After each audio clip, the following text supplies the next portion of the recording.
welcome to another edition of A Little Perspective. We are so excited to have yet another guest with us today. This guest understands the frustrations of the medical system quite a bit. We've already been chatting about it, and I'm excited for her to share some of that with you guys so that you can understand. Some of you may not have had to go through the struggles of multiple diagnoses as our guest Elissa has. So Samyuktha, how are you doing today? Good. I'm doing good. It's a Monday, but I'm glad to end it on a really good positive note with some really great insight from our guest this evening. So, without further ado, I'd like to introduce Miss Elissa Paulissen from Olney, Maryland, and she's a home organizer. So, Elissa, please take it away. Why don't you tell us about yourself? Hi, yep, I'm originally from Boston, and I started organizing up there and moved down to the DC metro area, and I'm up in Maryland, a little kind of northwest of DC, well, kind of straight north almost, but yeah. And we've been down here about a little over 5 years, and I started building my company down here and just kind of getting into the communities and starting to get to know people. And as we all know, it's a big struggle to move your healthcare from anywhere to anywhere, much less all of your healthcare. So that was a whole thing. And I came down while I was pregnant, so that's a whole story too. That we have exciting things to talk about. But thanks so much for having me. We medically complicated people have a different sense of humor. So exciting Yeah. does not always mean the same for everyone. Elissa, would you mind giving us the rundown on some of your favorite diagnoses? Absolutely. Happy to share them. I often forget a couple because who can keep track? So I have had a slew of surgeries, some pretty major and some pretty minor, that have all turned out to be related to hypermobile Ehlers-Danlos syndrome. That's a connective tissue disorder that lets all of your anything connective, so your collagen, your anything in your joints, the tissues that keep your joints moving properly and also keep the muscles and joints in the right places, are not doing their job properly. So things tend to subluxate and dislocate depending on depending on the severity of it, depends on the severity of your own condition. I count myself fairly fortunate to have the type that I have because it doesn't come with a bunch of dangerous comorbidities, but and it might, because that can come, the EDS can come with some major vascular and heart trouble, but I fortunately don't have those things. But it remains painful and frustrating to explain all of the comorbidities that I do have to doctors, including dysautonomia, resistance to local anesthetics. So out of my 9 surgeries and however many other dental work or outpatient things, the local never worked. So I've woken up from all of those feeling everything, including a knee reconstruction, stuff like that. So it's been pretty serious stuff. And when I came out of my first one, actually, talking about medical frustrations, when I was 18, 19, I think the orthopedist who was a sports medicine doctor that worked for the Sox and stuff, so Boston has really great hospitals for a lot of that stuff. I remember them coming to me afterwards, and I kept telling them I was in a ton of pain, and they sent in a psychiatrist to talk to me because I thought I was asking for too much pain medication. I was 18, and they sent them in, and the psychiatrist, in the notes, it says she's fine, she's just in a lot of pain. And so it's right there in black and white. She's fine, she's just in a lot of pain. She's telling you exactly what you need to know. Yeah. But somehow that's questionable psychologically speaking. It's more likely that I was seeking drugs after I just had my knee pulled apart, surgery for 3 hours, did bone graft, moved a tendon apart because my kneecap, it turned out, was ripping the tendon, just because of that kind of subluxation and displacement of the joints, and the patellar tendon was not holding my kneecap in the right place. And so instead of doing an S, it was cutting it on the side. It was just shaving it away over years. And so there was this terrible, terrible pain. But anyway, but that's, and I also, before that, I had my primary care doctor told me not to come in because she was not going to help me because I asked for pain meds. And that's what was going on in my leg. Wow. And when Wow. I switched doctors, and the other primary gave me attitude until she figured out that I was probably wronged by this other, cohort of hers. How So did she figure that out? I She just think once finally she got to believed you? talking to me, she was like, oh, she's not like completely just Yeah. switching doctors to be a pain in somebody's ass. Like that's Yeah. it's just not what it was. I did it because I didn't know what else to do. Why would I keep going to a doctor who told me they were not going to help me? Right. She told me, don't bother coming in. I'm not going to give you anything. Oh, wow. So, but I was young. I didn't know what to do. I didn't know to call the orthopedist first. I hadn't quite seen him yet, but he had some background. But you don't know. So that advocacy it's not just about the limitations of your own approach to the thing, or whether or not you're correct, or whether you're, acting the right way, right? Mm-hmm.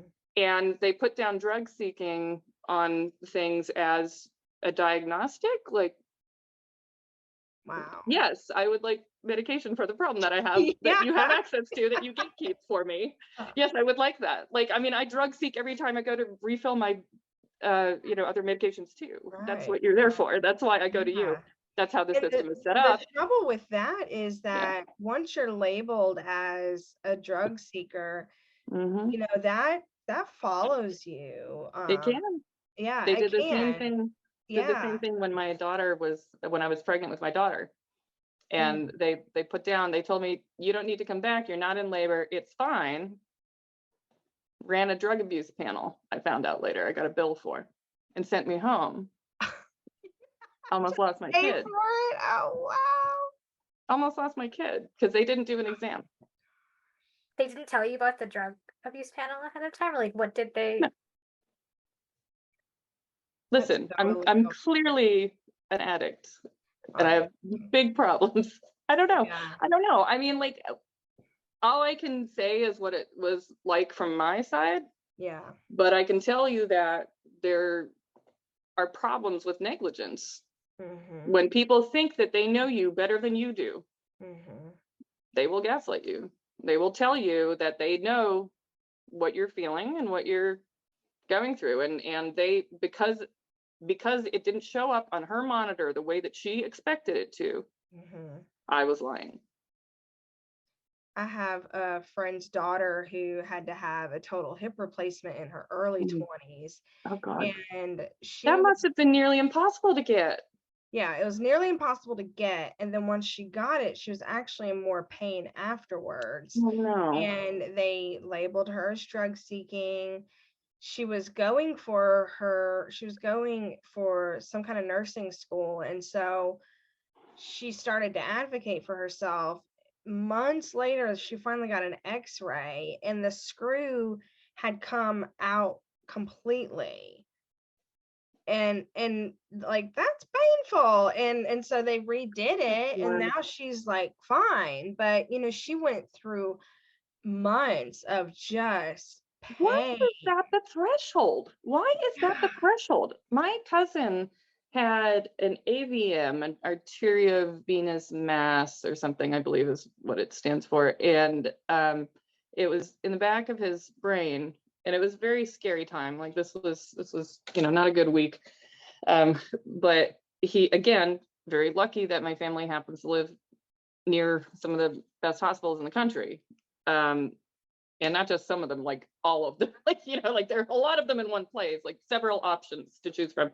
And anyway, he got the surgery and got all blah, blah, blah. But meanwhile, there was this mesh panel that they had put in the back of his brain was curled up on the bottom. And so he has to go through another a year of pain. This was an otherwise healthy 25-year-old, I mean, he's luckily okay. It's wonderful that everything went right, but I can't imagine how painful that was. After the thing with my daughter, so Ehlers-Danlos, right? Connective tissue. Now throw in relaxin, which is what your body produces when you're about to go into labor. and it loosens everything up. And so my ribs are constantly dislocating. I'm not really taking any meds at all for anything, right? And we find out that my membranes are separating on the bottom. And so the chorionic and amniotic membranes, instead of being stuck together, are going like this. And it's like a Cheshire cat grin. It just gets wider and wider every week. And so we know that that's finally, we figure out like, okay, yes, I'm actively in labor, because it wasn't Braxton Hicks. I knew it wasn't Braxton Hicks because they were timed. Braxton Hicks doesn't come at intervals, like regular intervals. And so, you know, I knew that's what was happening. But again, because she couldn't see what she needed to see on her screen, somehow that meant that I was doing something bad to them. Or Gosh. something, Yeah. you know. Yeah. And because I tell them I'm in pain, that is the worst thing you can tell them. Like, why is that the worst thing you can tell them? Yeah. And Yeah. why don't they understand when it's their business to be in the pain business, especially in the ER and the L&D? That's part of your business, right? So Yeah. why do you ask if you're not going to listen anyway? Right. What's the point of that number? Yeah. Yeah. Just And tell why is it on a anyway? Yeah. Just why is guess. it on a 10 pain scale? 10 is I remember being told growing up, like 10 is like the worst possible pain you've ever felt. And then I woke up from that surgery. Those are not the same thing. Those were not the same thing. I have taken a diver off of a bike a few times, like we've all had our own, you know, like stubbing that toe when you're getting out of the cold pool, like that's the worst for a few minutes, right? Yeah. But that is nothing compared to how you have to emotionally steel yourself against that level of pain, like the pain that's going to black you out. Yeah. Nobody knows that until you're in it. And so why is that my job to educate them on that? You know? Yeah. So I feel like those are the like scary the things. fibromyalgia, you know, and other invisible conditions that people doubt because you can't prove it. And it's like, why do I have to prove what I'm saying? Do you think that I like enjoy this? Like, this is not what I like, you know, I'm not choosing this life. No, I don't want this encyclopedia in my head. I don't want to have 20 different stories of doctors who probably should have been sued. Right. Like, right. You know, I also don't want to call somebody up and say, hey, they almost killed my daughter while I was pregnant. What can I do about that? And hearing, well, nobody died or was permanently disfigured, so it's not worth our time. Yeah. And if you try, then it's not worth your time because it's Yeah. So you and it's incredibly like exhausting endeavor. Mentally, like it's and you used the word gaslighting earlier, which, you know, for I'm sure most of our viewers know what it means because it's kind of becoming a more common phrase, but it's when somebody accuses you of lying or tells you something that isn't true and makes you tries to convince you that you're wrong, even though you know without a doubt that you're right. Yeah, it starts to make you feel a little crazy because you're like, okay, well, you're so convinced. They make you question. I think this is the big thing. They make you question your quote unquote version of reality. Yeah. So they make you question that your reality is happening the way that you are observing it, even if it's your own body. Yeah. Yeah. Yeah. You know, how would you know what's going on in mine? So then you feel crazy. Yeah. Well, so now add on neurodiversity. I have ADHD, right? Add on, I have bipolar 2, so I'm hypomanic, right? So I don't get those spikes of hypermania that a lot of people do, but it doesn't matter because I happen to take a medication that has a lot of interactions with other medications, and I always make sure to put that on the list. Now try and get somebody to sit down and have a calm conversation with you while they've just told you that you're missing an ovary that a doctor took out 2.5 years ago, like just on a Wednesday afternoon for funsies. So that was a good time. But that doctor gaslighted me. He told me, no, it says partial oophorectomy. And I said, that's not what that means there. Like, I had a conversation with her. This is my body. This is my system, right? They couldn't find it on the imaging and therefore it wasn't there. And I must be mistaken. So frantic calls later, and I have to wait over the weekend because when it happened, I have to wait because the doctor wasn't in the next day. I have to wait to find out if that's true or not. Mm. Even though I was sure. Even though I'm you so knew sure. it wasn't, you're still, yeah. Right. Yeah. Because I'm sitting there going, well, could I have misremembered? Like maybe I misunderstood. Maybe I didn't hear her. But no, that's not what happened. What happened is exactly what I thought it was. And it didn't matter. I repeated myself 4 or 5 times. They never brought OB down to check on me in the ER. This was just 2 weeks ago. So yeah, it's alive and well. When you switched over to the primary care, earlier you mentioned that she still had like a really bad attitude until later until she heard your story. Yeah. Have things gotten better, or what did you do to make sure or if anything got better, what happened after that, after you switched? So that visit was, I think that what she said to me, this second doctor, so it was at the same clinic and it was just down the street from where I grew up. What she was pushy about, and frankly, I don't think she should have been, like looking back on it, I'm like, yeah, she definitely overstepped, no question.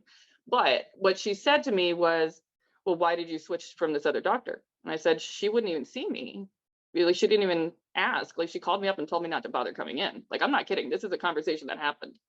And she very much had the attitude of, and said as much to me of like, well, I might not have done that either. Like, I might not have given you anything either. And I was like, okay. And I'm just there for my exam. Like, I'm just trying to get by. I don't remember what it was there for, maybe just like run of the mill, antidepressant or whatever at the time. But it certainly wasn't seeking any medication for pain at that point, because I was now being managed by an orthopedist who was much more understanding about what levels of pain people can go through, and what medication, like pain medication, they may need. Because you used to go to the ER and they give you like 4 Vicodin, and that'll get you through like a Monday morning. That gets you to noon about. And it's just not, when you have something as chronic as like literally a piece of your body sawing another piece of your body apart, you need a little more than that. So and part of the problem with mine too was that they didn't see it on the imaging. So they had to go in and do an exploratory surgery, which, you kind of drag that out. Is it really getting bad? Is it getting worse? But that doctor, I think by the end of that visit, was pretty much like, oh, okay, she's not somebody who's just coming in trying to get one over on everybody. But I mean, you had mentioned bulging discs. Is that related to the heads, or is that just something special? So I don't know. That one I don't know. I know that I know when I was young, it's at a certain point I had to stop shoveling snow. And in Boston, like, you don't get out of that very easily. So like, obviously my parents believed me that I was not, like, I was having some pain. But my younger sister also has the same 2 L4 and 5 that are damaged. And I had at least one incident where I was doing some swing dancing that somebody landed me a different way than I thought we were. Anyway, so it could have been compounded by a couple of things, but I really don't know. Tell us a little bit about narcolepsy. I think that there's a lot of misconceptions about it. People think that it's where you just, are just walking and then you just fall asleep. And, It can be. There are some extreme cases where it's like that, but that's not usually how it presents to most people. So tell us a little bit about your experience with that. So I have heavily suspected type 2 narcolepsy. So you do have to do a full sleep study to get a technical narcolepsy diagnosis, as with a lot of these things like the EDS. I've had, I went through all of the doctors up until the last rheumatology appointment, because I'm like, all right, that's fine. Like, I know what I have, like, I know what it is. I don't need to get it looked at any further, because nothing at that point I'm going to do about it. And narcolepsy for me is the same, because I have attention deficit. I'm already getting medications that cover that. But for me, I was driving down the road and I thought to myself, as I was falling asleep behind the wheel, don't recommend that. I thought to myself, this can't be normal. And then I was like, oh God, this can't be normal. Why have I not looked at this harder before? And so of course I get online and I start looking and I'm like, oh, okay, all right. Okay, I see how this is. So we're just gonna add another thing on the list. We'll get that looked at some point. But for me, the way that I feel it, and one of the things that we had touched on very briefly earlier is this dysautonomia, or often more narrowly POTS, which is postural orthostatic tachycardia syndrome. The things like that dysautonomia and that depression of like your sympathetic or parasympathetic, I forget which one, but like, and all of your systems that are like, right when you get that sleepy lull, like that kind of soft drop off, right? But I'm awake because my body's trying to go into REM while I'm awake. A couple of the major indicators were the driving, just kind of getting way overtired for what I was doing. I wasn't tired if I was doing something else, but if I was driving, it was like trying to just like tape your eyelids open. It was really, and not all the time, but any time that I was a little overtired, it became very, very difficult. Like overly, should not be this difficult to get around. And being a home organizer, I'm in people's houses all day. So I'm going around the state and, down to DC and all this stuff. So, so that was one of the things, but this was something I figured out in the last like year. And we've just kind of been putting these pieces together of how does that relate to the dysautonomia too? Because what is catatonia if not a form of dysautonomia? So catatonia is where people with narcolepsy type 1, which this is what separates 1 and 2, right? Cataplexy is type 1. And with type 1, when you have extreme emotions, you can lose control of like, your digits, or just like an arm can go limp, or your whole body can try to go to sleep. And that's what the more severe cases are that people generally see in like media, people in movies and stuff like that. Has the narcolepsy affected your job? Like, has the narcolepsy affected how you go about in your job as a home organizer? Have you developed like a system to manage, like the symptoms, like when it, comes? No. I have not. Thanks for your honesty. Listen, I'm very good at my job, but that's not a requirement. So again, the Adderall or Vyvanse or any of the amphetamines that you would generally use or typically use for a lot of the ADHD treatments also work as a narcolepsy medication.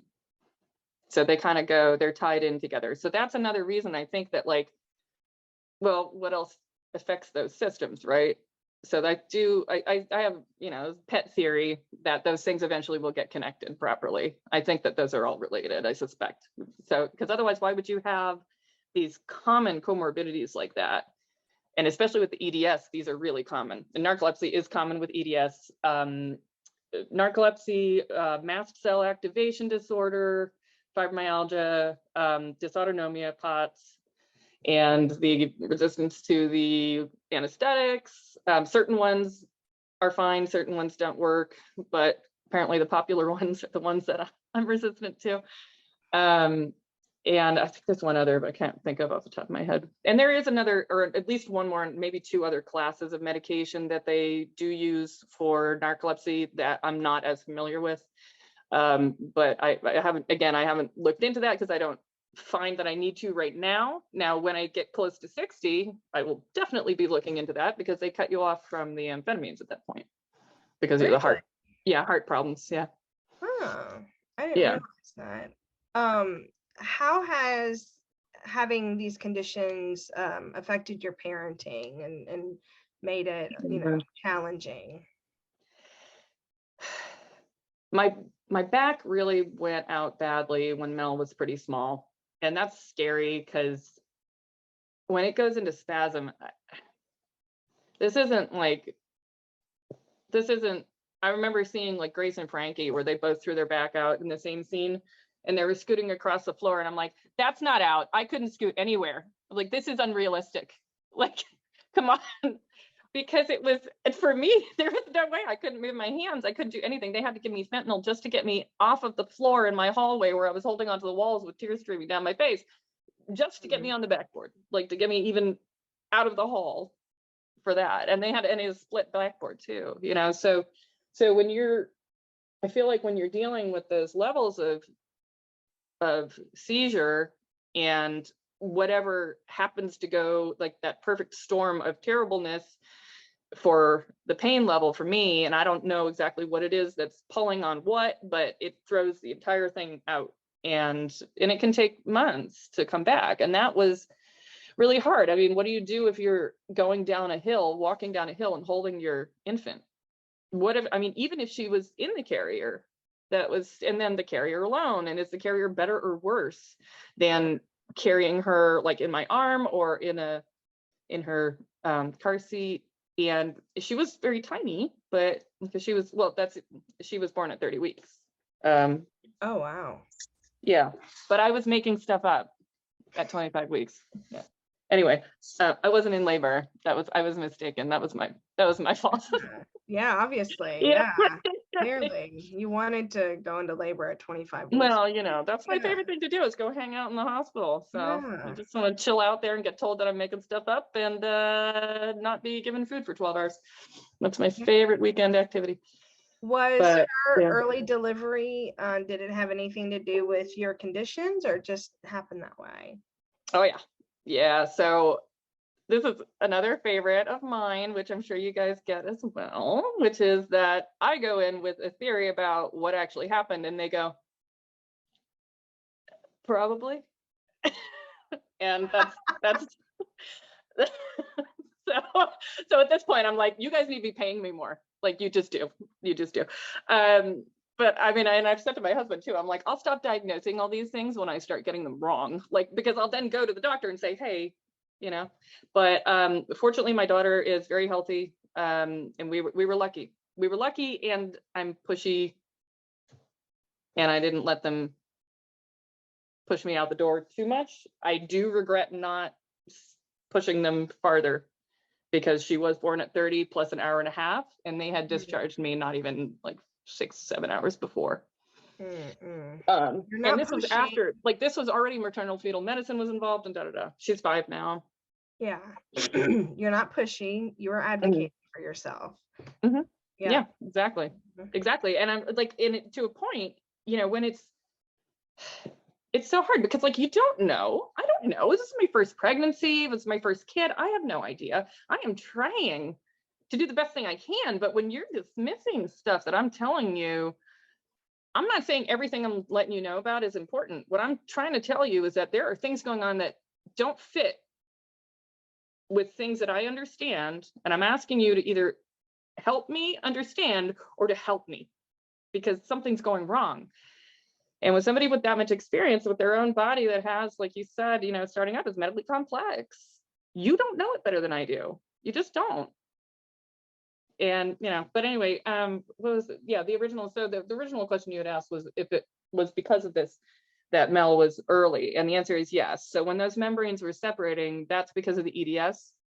And it's that connective tissue that's supposed to keep those bonded. And they're pretty strong when they're together. But when those membranes were pulling apart, I believe it was a combination of another thing I have is undiagnosed food allergies. So now we have those figured out.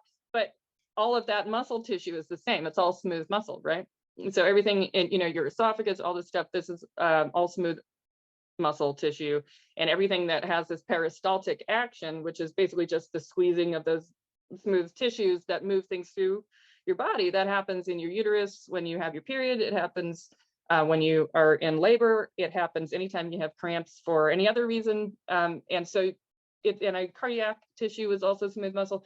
So you don't always activate the right spot. And so my perfect storm that my body decided to create for this adventure was that those membranes were not strong, and the cramping for whatever it was had been historically so bad that it was actually a friend that was visiting me that was like, hey, you seem to be complaining at regular intervals. Would you like to time that? And I was like, no, that's just my normal complaining mode. And she was like, right.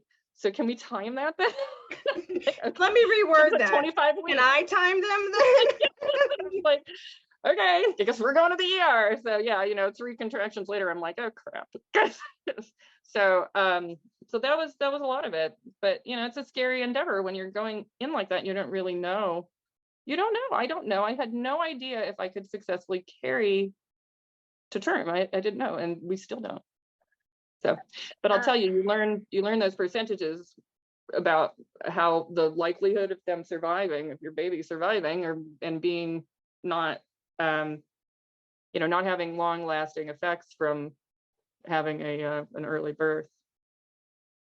But yeah. What can I know this sounds, it's like a basic question, but what can healthcare professionals, doctors do better? Like obviously in this world, this healthcare system is such a circus, like to say the least. Yeah. And like what is the basic things they could do for, medically complex patients? And if they don't know the answer, what can they do so they can help you get to the right people who have the answer?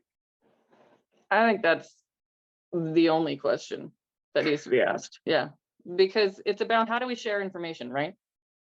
So whose burden is it? Where's the burden of responsibility? And also, why is it on the patient? Why is it on the patient? So when you have that burden of care, right, you need to know enough about the other specialties to be able to send somebody out when they need to go. You need to know enough to not blow them off when they have a complaint that may be something that you just don't know about. And if you start seeing a whole bunch of patterns with things, you need to make sure that you're not committing anecdotal bias and saying, cherry picking what you think is going on.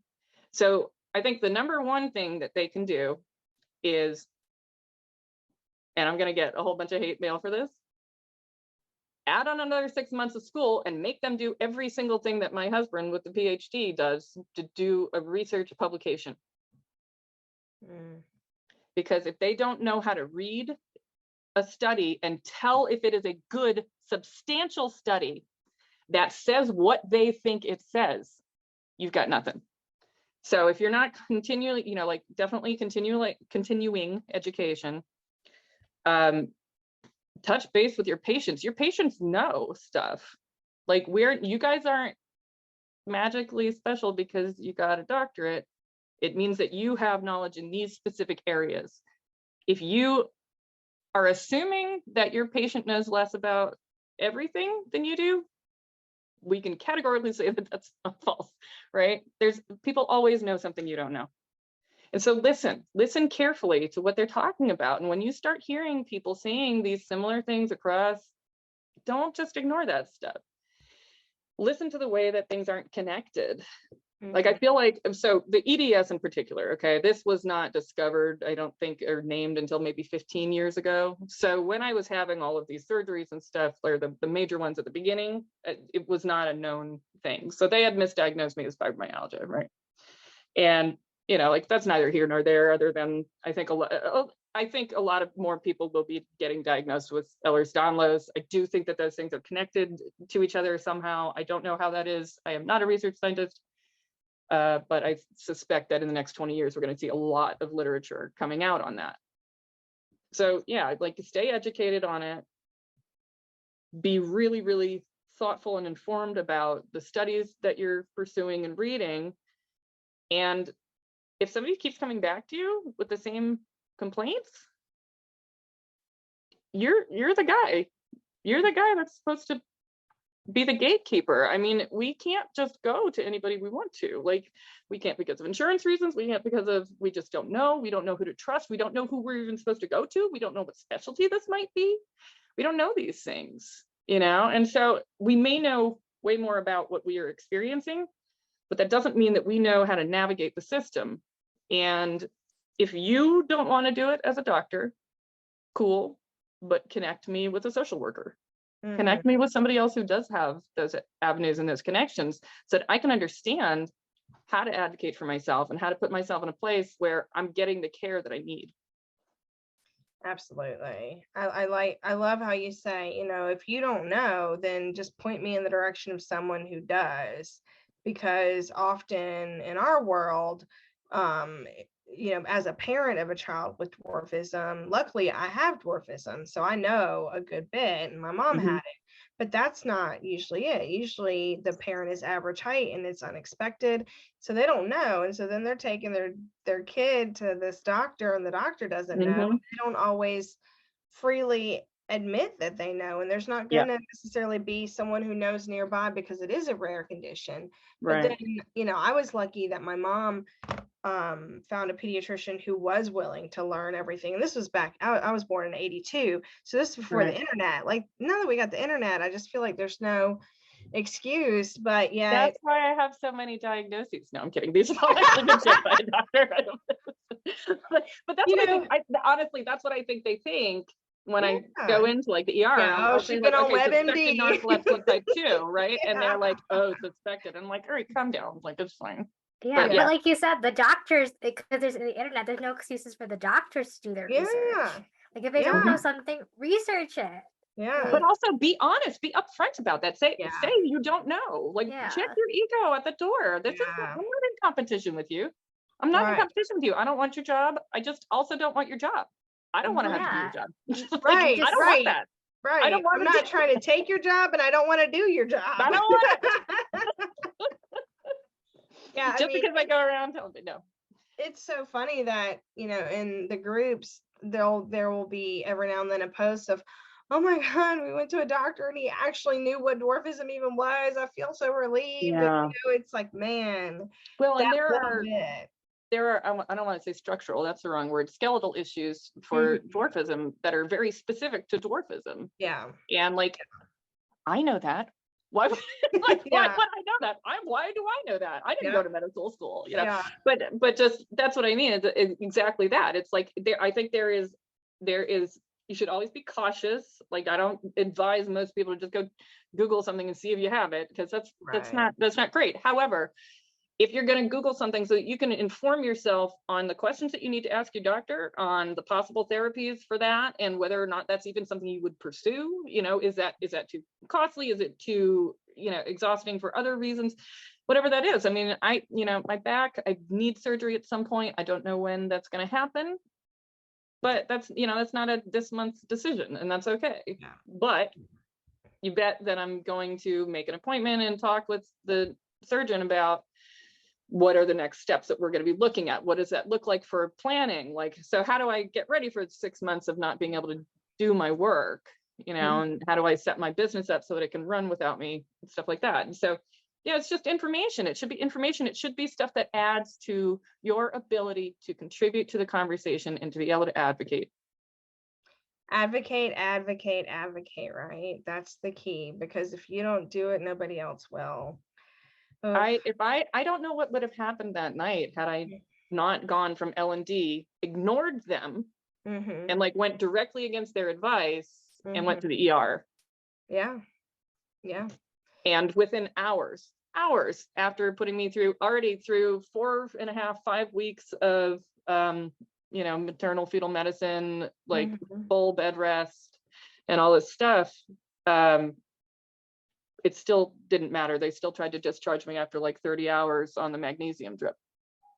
Crazy. And they did discharge me. That's when I had my daughter. Yeah. Yeah. Well, Elissa, we are so grateful for you sharing all of your stories, or many of your stories with us. No, that was all of them. Now you've got them all. more to come, right? I have a feeling that's not true.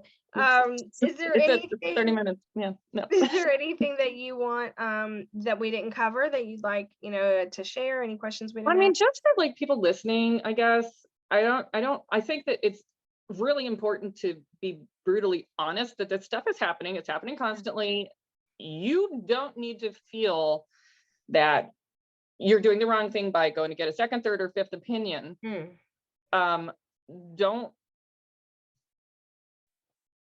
Don't think that you don't have rights Mhm. when you walk into a hospital.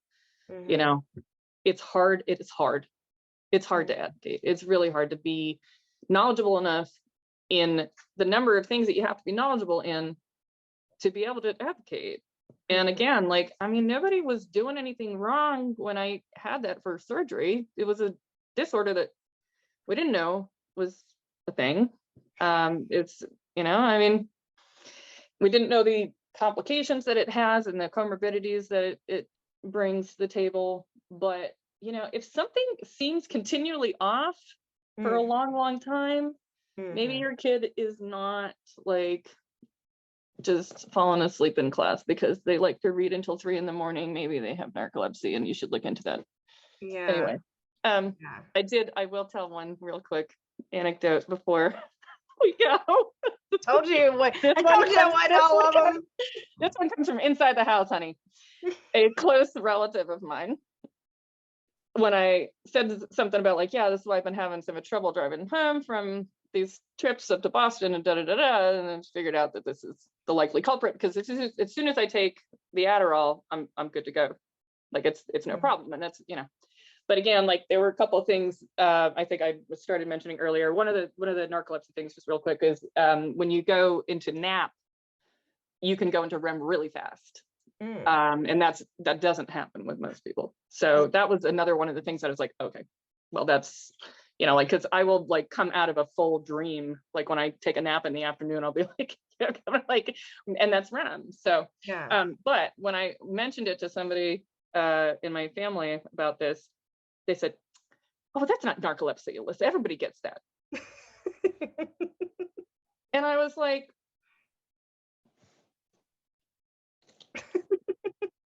maybe you have it. Stop assuming that these things happen in a vacuum. I didn't figure it out till 41. Like, like, we're all trying to get by, but if it's ever your first instinct to tell somebody that they're probably wrong about something about their own body, that's the wrong one. Mm-hmm. That's it. That's pretty much it. That's so good. What a great way to top off the interview with Elissa. So good. So good.